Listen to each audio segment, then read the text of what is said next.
Hi, you're listening to the Third Class Ticket Mates, and tonight I've been joined by Andrew Nichol, singer and songwriter with Black and White Boy and the driving force behind Acre Records. Hello, Andrew. Hello. First of all, I'd like to thank you for taking the time to come and join us today, and for the way you support both the Third Class Ticket and Messy Radio. To start off, can you tell us a little bit about Acre Records? Acre Records is a Scottish grassroots independent record label. We work on a model of it being non-committal for the artists. The label is run for the benefit of artists. Being an artist myself, getting a bit sick and tired of being screwed over by various people in music in Scotland, and so I wanted to create something which was benevolent and actually was trying to help people out. So, like I say, it's run for the benefit of artists, and they're not tied into contracts, and Cool. we give them support and try and promote them as best we can. So, when did it start? Did it come from? It was myself and an old flatmate and one of my closest friends, Andrew Jenkins, who's still involved with the label, and he and I often spoke about it, bit drunk in the flat and ideas and like that kind of moment from How I Met Your Mother. We should buy a bar. I was like, we should start a record label, and I went, oh, we could totally do that, and it just never went away, and it kept cropping up in conversation. So eventually, our official date of establishment was the 1st of January in 2012. So we've actually only been going just over a year, and it was literally a case of we set up a website, we set up our Facebook pages and everything else, Twitters, contacted a couple of singer-songwriters that I knew, asked them if they fancied getting on board, and within 2 months we had our first album out, which did really well. Month and a half later we had our second album out, and it just we had 2 albums at the start of the year, we had 2 EPs in the second half of the year, and our first year we broke even. It was pretty cool. Excellent. Very good. Very good. So just basically drunkenness is inspiration for starting a record label. Well, I think you've got to have that recklessness about it, because it's not something that you would take on sober, really. It's a lot of work, and once you start it, there's that sort of pride thing of I'm not going to stumble and I'm not going to let it fall to pieces. And so, we put a lot of work into it. Not just myself, not just Andrew, but also we have we were interns, they're now no longer interns, and they work for us. The 2 girls that work for us, Melanie and Ruth, and they put in a lot of effort for no money. They do it voluntarily, and excellent, good stuff. It's nice to be working with a bunch of people who just love music, and who just want to help and just want to do something good, and that hopefully will sustain and last for a little while. Well, let's hope so. Okay, let's hear a track from one of the artists with the label. This is Gareth Crow. This is Half Dead and Homeless.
There's a boy sleeping down by Ashton Lane. As the airplanes pass, I'd love to go away.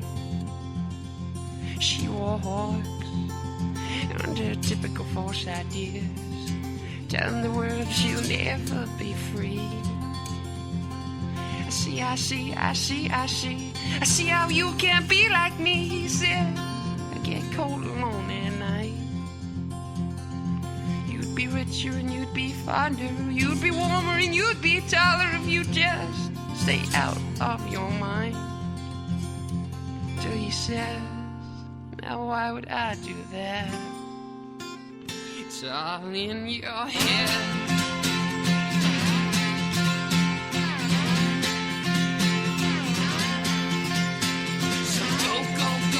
Sailing on a boat, I know you don't have to be alone. So go sailing on a boat, I know you don't have to be alone.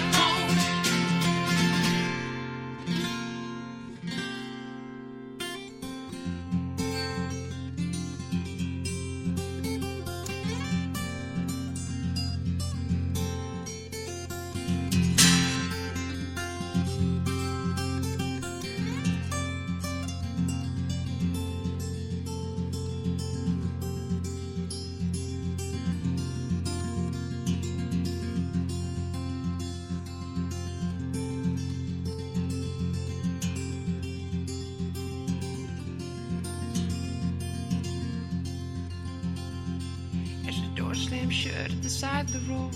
You head home so you can see the dust that you have grown.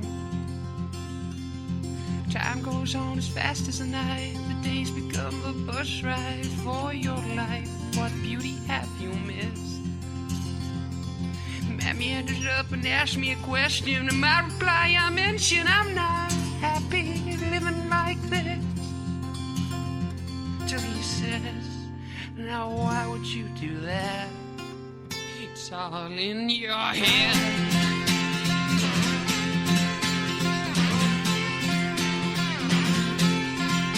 So go sailing on a boat, I know I don't have to be alone. So go sailing on a boat, I know I don't have to be alone. So go sailing on a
Moving on to some of the artists on the labels, how do you find them? Do they find you, or do you find them? Some have found us. We do get emails every now and again from people who are looking for a record label. I'm not always entirely certain if they know what we do, or but we do sometimes get emails from people looking to do certain things. More often than not, it's people that I've met and have come across. Callum, who was the first album we released, was a mate from Stirling Uni. I ran an open mic night up there. He came along regularly as a wee bright-eyed first year, and came along and pretty much just did covers initially, and was really quite shy and everything. And then we kept coercing him into playing his own stuff, and then that's when we realised how good a songwriter he actually was. That is some good stuff. So as soon as I typed with that, I thought he'd be perfect as our first release. It was a sort of folky label, but certainly that's how I saw it. And he's very much in the sort of Bob Dylan, Woody Guthrie mold. So I asked him if he wanted to get involved, told him the deal, he was happy with it, and recorded his first album. And he literally sat down at a microphone at 45 Side Studios in Glasgow, sat down and just blasted out 10 songs. It was like 1 or 2 takes most, and it was just quite incredible to watch. He's a really talented guy. It tends to be people that I know or come across. Benjamin Ellis was the same. Someone that I knew through Sukasa and playing music down in Ayrshire, and I really liked the stuff, and I really wanted them to get some recognition, which I often felt that Ben lacked. He's very modest to a fault actually. Doesn't like promoting himself, finds it quite embarrassing. So I thought he needs someone to do that for him. And he's been down. So there's quite a lot of such singer-songwriters who would rather sit in the bedroom rather than get out there. I know a lot of people who get a lot of talent, but I think never ever put it out there. I think Ben eventually felt a little bit claustrophobic about Ayrshire as a music scene. Yeah. And I know that he has played in Glasgow fairly recently, and I saw him play up there, and I think he enjoyed just getting out of Ayrshire a little bit, because Ayrshire's got a good little music scene going, particularly acoustically. There's a good scene there, there's a lot of talent, but like all scenes, eventually they start to constrict a little bit, and they can become a little bit exclusive. I'm not saying that the Ayrshire music scene has become that, but there's always that risk. People become friends, they start to only promote their mates, and feuds can start, cliques can form. And I suppose it's something with Acre that I'm really conscious of and want to prevent. We have artists from all over the place. We want them to collaborate, we want them to get to know each other, we want them to form about a community, but really to avoid this clique. I hate this idea of a clique. But yeah, like I said, the majority of acts are that I've come across, some just online by recommendation, and we just send them an email, say this is what we do, check us out. If you're interested, give us a shout. If not, no worries. And it's surprising the number of people who come back positively about it and are interested in it. I then meet them along with Melanie and Ruth. We have a good conversation, sort of break the ice in terms of what we're about, so they know that we're not just trying to screw them over. Exactly. And we kind of go from there. So it's going pretty well so far. Pretty happy. Excellent. And what's the latest release that we've had from? The most recent release is from William Freeman, who is a young singer-songwriter, originally from Jersey, down in the Channel Islands, but I think he moved up to the northeast of Scotland, which must be quite a culture shock. Just the climate, We've probably never seen horizontal rain before. So he's since moved to Glasgow and is trying to expand his sort of musical education, if you like, and was recommended to me by one of the girls, and went and checked him out at a gig. It wasn't his best gig, sadly, because he broke a string quite early on. It kind of messed up his set. Does it? Breaks the flow, doesn't it?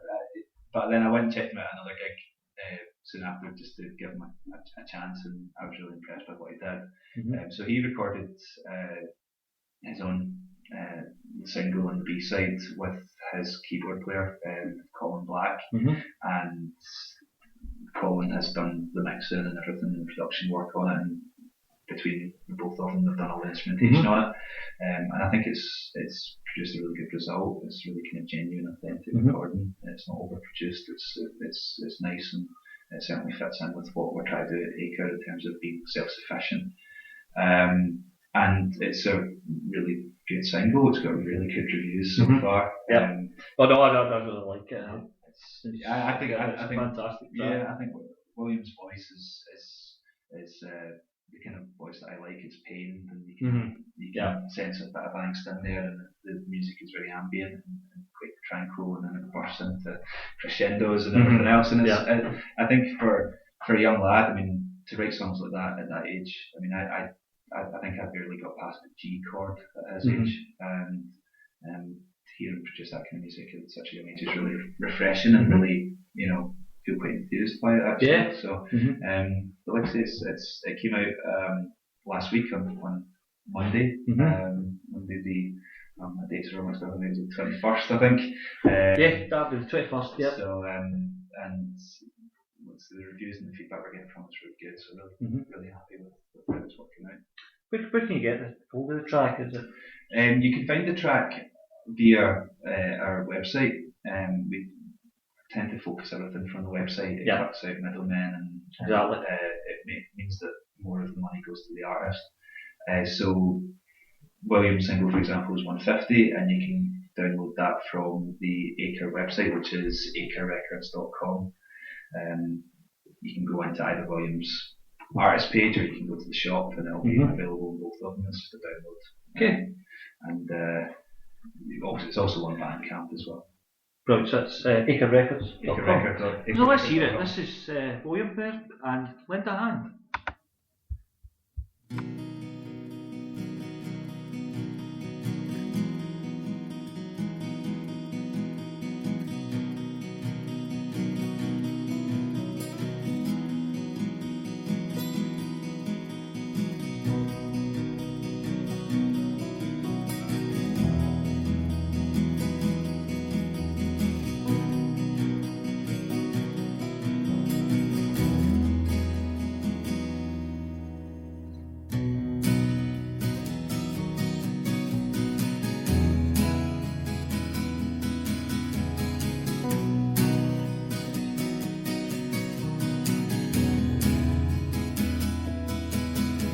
Sun is on its way,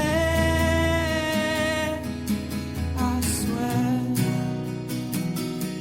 And if not, didn't I say I'd be there to hold your hand? No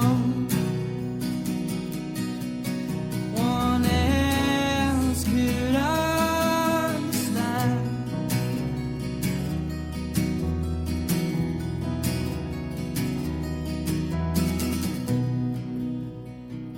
So keep your heart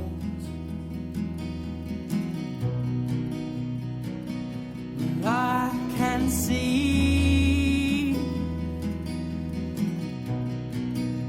'Cause when I looked into your eyes,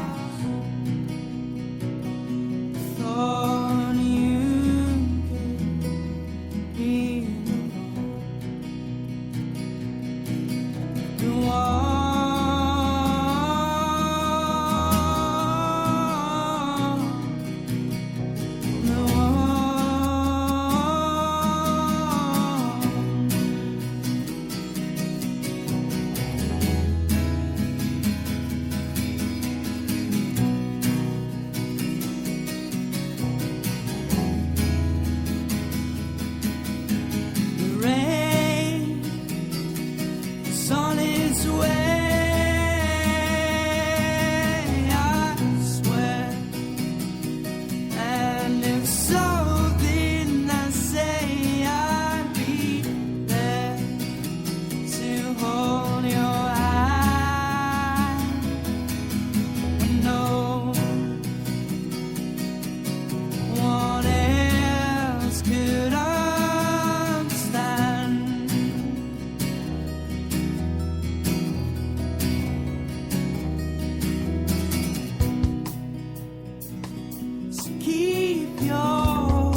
That was the latest release there from Acre Records. That was Linda Hatton. Okay. What releases or events have you got coming up in the second part of this year that we can look forward to? We've got a few things coming up. We did do an Acre showcase quite recently in People in Glasgow, which was really good fun and went really well. It was nice to get all the acts together and meeting each other in person rather than on Facebook. I'm not sure if we're going to be lining up any sort of showcase events in the future because it's not really what we're about. We're much more about actually just producing music and getting it out there and promoting it. In terms of releases that are due out, we are hoping to bring out the Black and White Boy album over the summer, which I've been working on quite intensively recently, and so that's hopefully going to be July. That'll come out. We're then going to get William back into the studio in August. Claire Kennedy's going into the studio in September, and we're looking to get Mark Evans into the studio in October. And with releases sort of following hopefully the month after, and that's really the kind of timescale we're working at. Barefoot Bren is looking at putting an album out in the next couple of months that he's self-recording. I'm really looking forward to hearing that because he's a very interesting guy and he's very creative. So I'll be very interested to hear what he does with that. And also we've penned in the 13th of June for Little the Bear to release his album. So we do have a lot going on, and the decision was made about 2 months ago to stop any sort of future projects until sort of August, September time, just because we were having too much to do. It was going to cost just too much money. I fund it myself, and you know, with the best will in the world, eventually you realise that you actually have to eat, and so there's only so much you can put into it. So you know, the label makes close to no money back from it. The artists make the majority of the money from sales. We don't ask them to put any money into it. You know, we pay for everything as far as we can. So you know, we had to take a wee break from projects, but the second half of the year is looking quite busy. Christmas will be a well-earned break, I think. Well, that'll be good. Let's move on to another track. We'll get Callum Gilligan now. Yeah. And this is, I know it's a track you like a lot. I wish I'd written this song. I'm quite annoyed with it for writing it, to be honest. Oh well, let's let everybody hear it. This is Far From My World.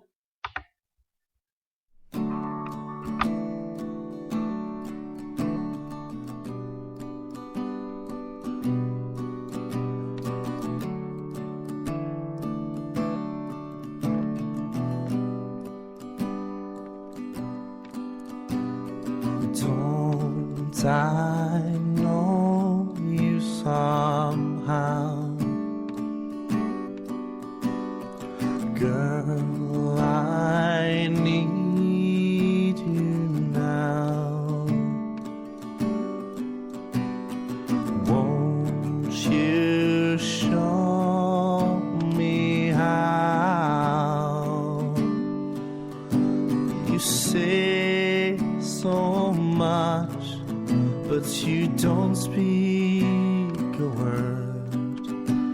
I'll voice my thoughts, 'cause there's something I've heard, that you're someone worth talking about, and that someone should figure you out.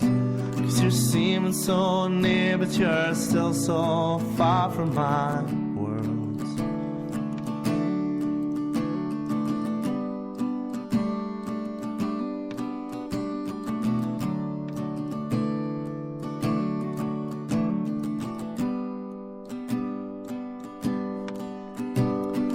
You're my something new. I'm tangled up with you. I'll be forever blue if you talk to me now, but don't notice when I leave. 'Cause now somehow I have that you're someone worth singing about, but I still haven't figured you out. 'Cause you're seeming so near, but you're still so far from my world. And I don't know enough to say why you affect me in this way.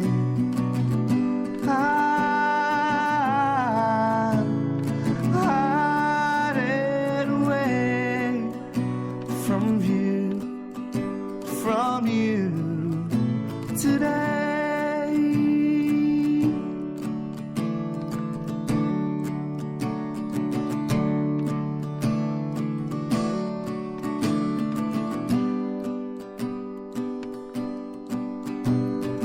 I don't know your heart,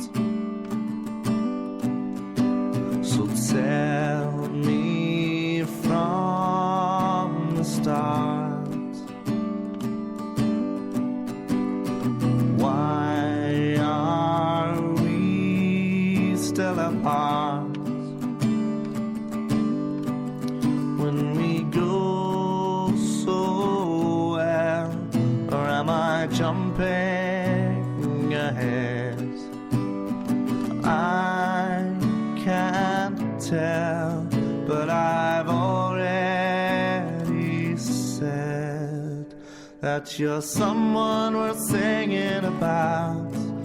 I'll keep trying to figure you out, 'cause even though you're so far, you still seem so near to my world. 'Cause you're someone worth singing about. I'll keep trying to figure you out, 'cause even though you're so far, you still seem so near to my world. 'Cause even though you're so far, you still seem so near to my world.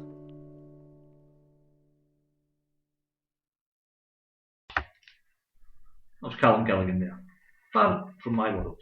Fantastic tune that.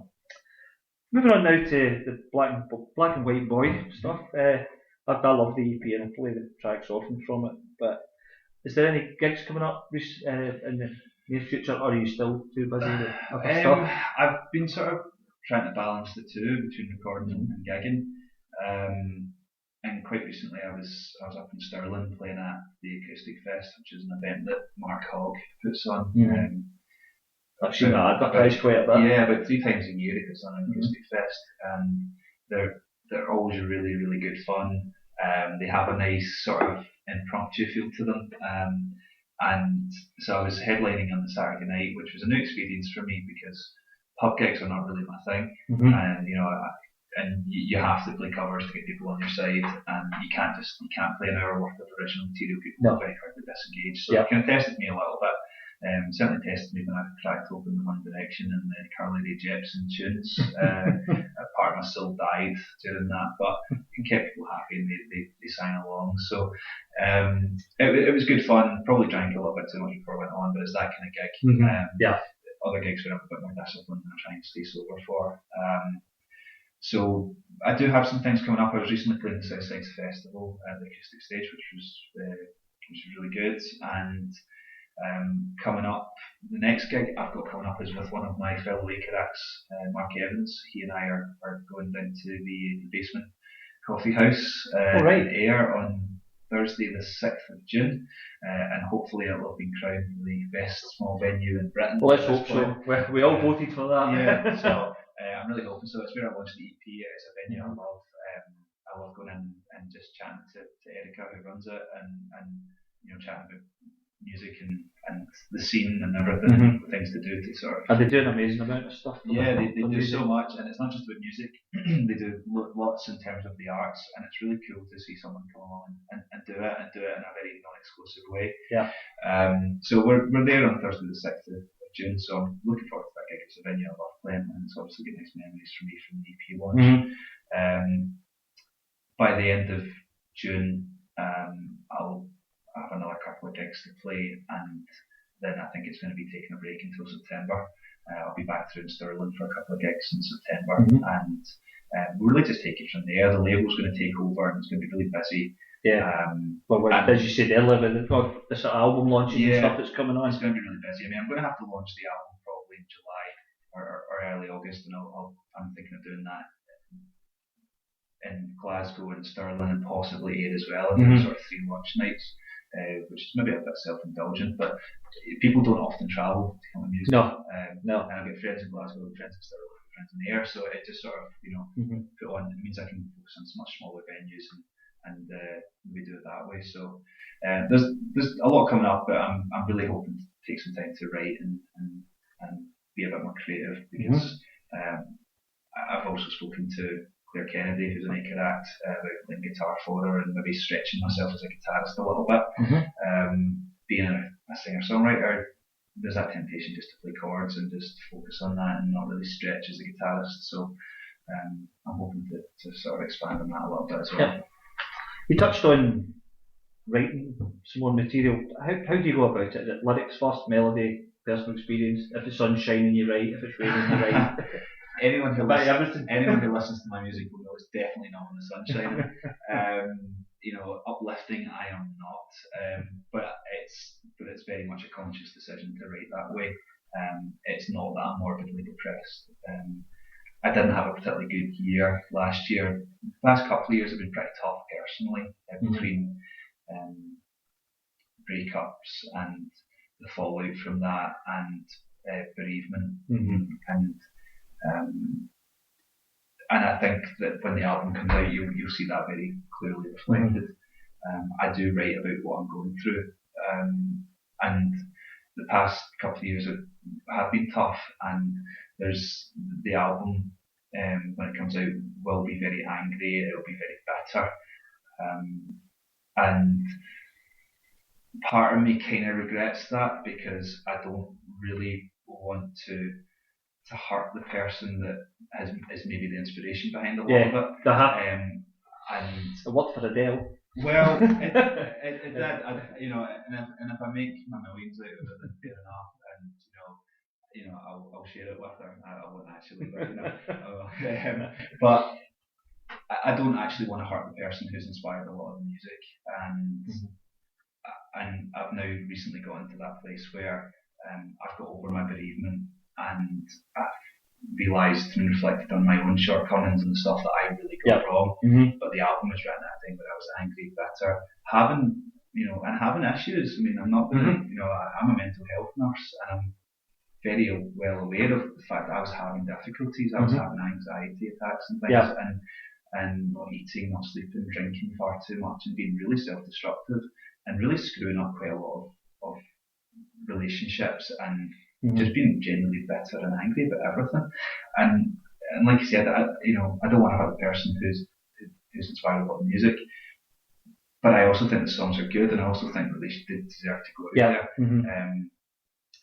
I don't speak to this person anymore, so I can't apologise, I can't give her advance warning. I regret that. I'm hoping maybe a friend will pass on the message. So check this stuff out. I don't listen to track 2, that kind of thing. So it's I do write about what I'm going through. In terms of my process, I don't have one. I don't know how I write songs. I sit down. Some songs were written. Hide was written in one sitting. I'm just sitting down. It was originally written in a different key, and then I just dropped it a little bit, but it was written in one sitting. The lyrics came to me very quickly, and then there's 15 again was came to me quite quickly. I was very determined to write it because I was writing it as an apology. I think that probably comes across quite well in the song. And then there's other songs which have just taken forever to write, and and I go back and I mess with them, and I tweak them, and I'm still never happy with them, and eventually I just get to the stage where I go, it'll do, it'll do, it doesn't make sense, I don't care, it'll do. I don't have a process. I tend to write when I'm in a good mood, not necessarily happy, but if I'm in a good mood and Yeah. I'm feeling proactive. Mhm. If I'm down and depressed and feeling really sorry for myself, I don't tend to write. I find it too difficult to concentrate. Yeah. I find it too difficult to be expressive, and I get really frustrated with myself Mhm. very quickly. So it's best just to not try and do it. And you know, I'll just play covers. I'll just sit in my room and play songs that are summing up how I feel, or my own songs which I think fit with that moment, and hope that something flashes. And if it doesn't, I try. It does. It does, and if it doesn't, then I try not to worry about it too much. tomorrow's another day. I'm not particularly prolific in terms of songwriting. I'm happy with what I write, but I'm not one of these people who will write 2 or 3 songs in a week. It's just not going to happen for me. It can be 2 or 3 in a month. You know, that's a good month for me. You know, but it goes in fits and starts. Yeah. I'll not write for 3 months and then I'll write a whole bunch very quickly. It just goes all over the place. That's cool. Thanks for letting us know that. So, you mentioned it while we were talking there. Let's hear it. This is 15.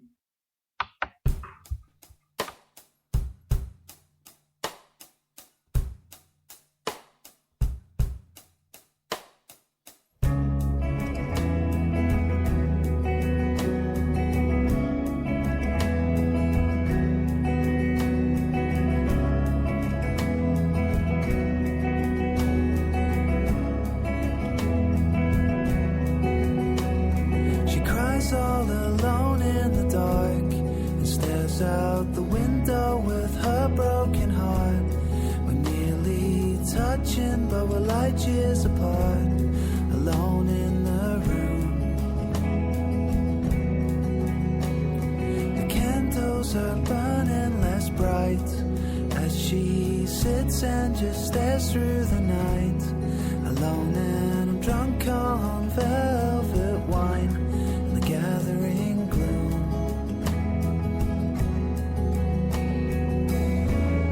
The rain keeps on falling down on the street. Alarm call brings morning, steals us from sleep. But I've got to leave you all on your own.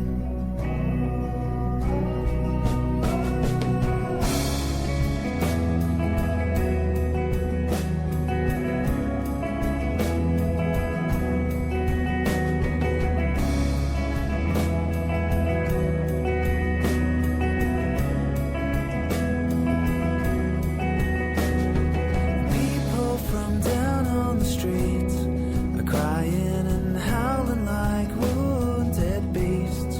They cut through the silence and keep us from sleep or feeling alone. I'm helpless like never before, and she's restless as she starts to stir.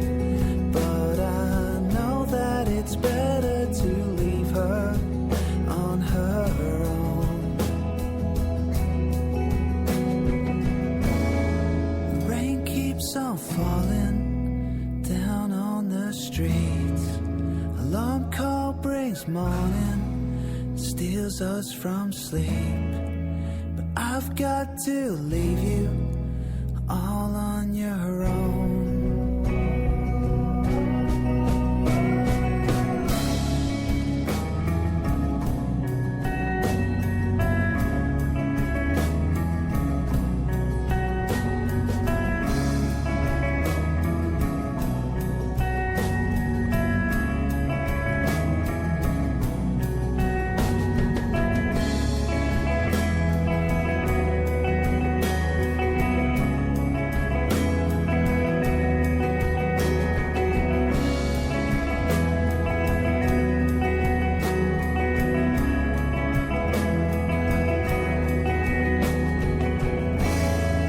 Rain keeps on falling down on the street. Alarm call brings morning and steals us from sleep. I never should have left you all on your own.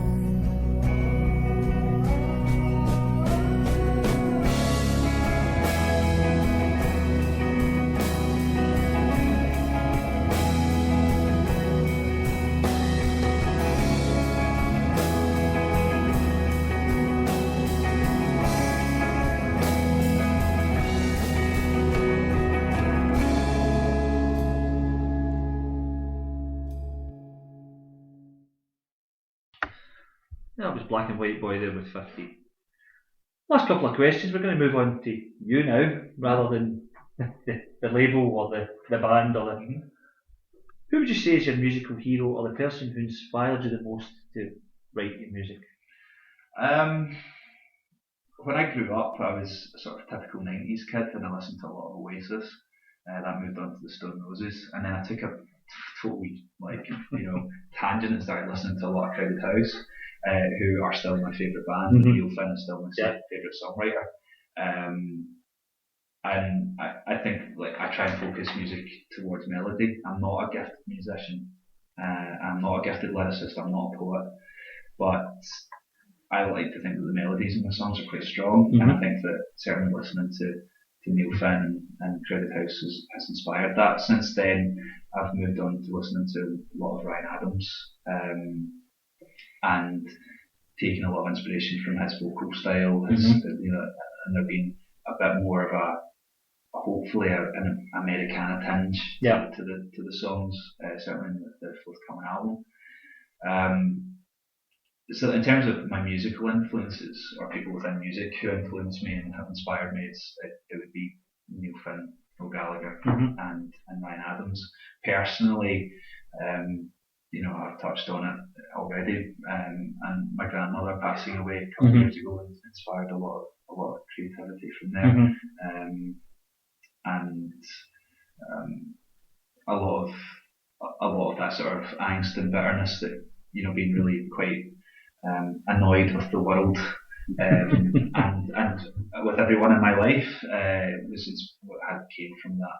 It's only recently that I've really sort of managed to move away from it. So if the album sounds really bitter and twisted, that's because it is. It probably is, yeah. And I'm hoping to maybe make amends for that in the next one. Happy clappy, here we go. Oh well, yeah, maybe. Who knows? I'll start listening to Killer Shaker again, and we'll be all and where we go. We'll be all trippy. It'll be great. Cool. Okay, final question. There's a fantasy gig, 3 bands. You can include yourself, and you can have anybody living, dead, or whatever. Right. Who's going to be on that gig poster? That gig poster. That's a good one. That's a really good one. Well, I think I touched on some already. It would have to be Crowded House would have to be there, and Ryan Adams would have to be there. The third act's really tough. I don't know. Because there's a lot of local acts or Scottish acts that I would really like to see. I mean, Rachel Sermani, for example, is an act that I absolutely adore. I think she's fantastic. Make Sparks is a band that I really like, and I've seen them loads of times, but I never get tired of it. And other bands like Kinks and Dusty Springfield, and there's loads of it's this question. I mean, I couldn't answer. I asked the question. I could not answer. It's always the third one to be tough, so I'm just going to put myself down for it. Always the best idea. Bit of diplomacy, and also to play with those 2 acts would be a dream come true. That'd be an excellent gig. I'd put myself on for 15 minutes at the start, and then I'd sit and enjoy it. Disappear, having probably urinated myself or something. Brilliant. Well, thanks for that. Thanks for coming in and speaking to us here at Third Class Ticket. I'd like to wish the label, Black and White Boy, and of course yourself, which is the same thing, all the best in the future. Well, there's one more track before we go, and this track I've picked is from your latest acquisition to the label. Yes. We can see acquisition, the latest guy who's joining the collective. It's a guy I've seen live a few times. I've also played him quite a bit in the show. Mark Evans, yeah. And this is his track, Beautiful Blueberries.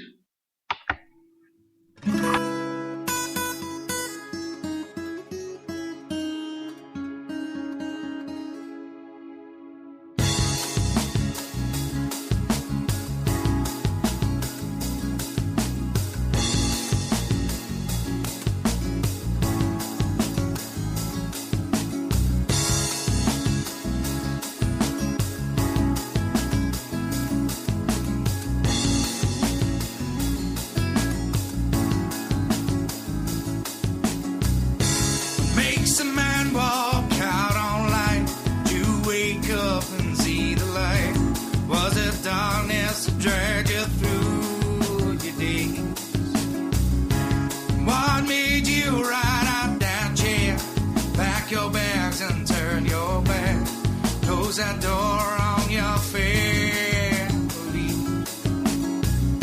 You left your dancing in the sand, got a job working the land behind your mother's old guitar.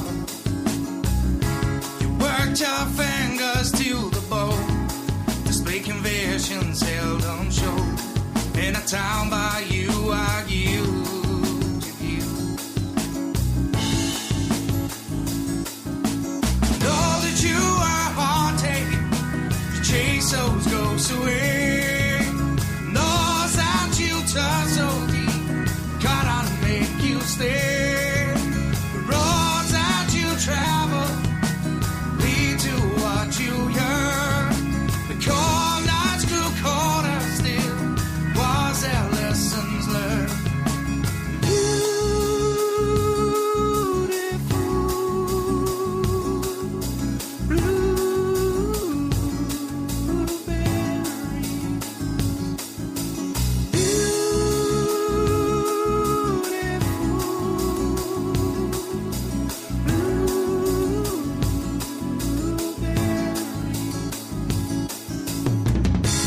You sent postcards of your plans, your dreams of living off the land. Was a beauty how you hold it be. And on that bus you spent your nights, reading Tolstoy by firelight, using the pages as your diary. You said freedom was your goal, but just a chance to be here low, so no one else could let you down again. I read the book they wrote on you, was it speculation or all true? Did your fire go out by accident? I know that you are haunted, but chase those ghosts away. And those that you touch so deep, God, I'd make you stay. The roads that you travel lead to what you yearn. Cold nights grew colder still, was there lessons learned?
If you want to be featured on a future Third Class Ticket show, then just get in touch. Email us thirdclassticket@hotmail.co.uk.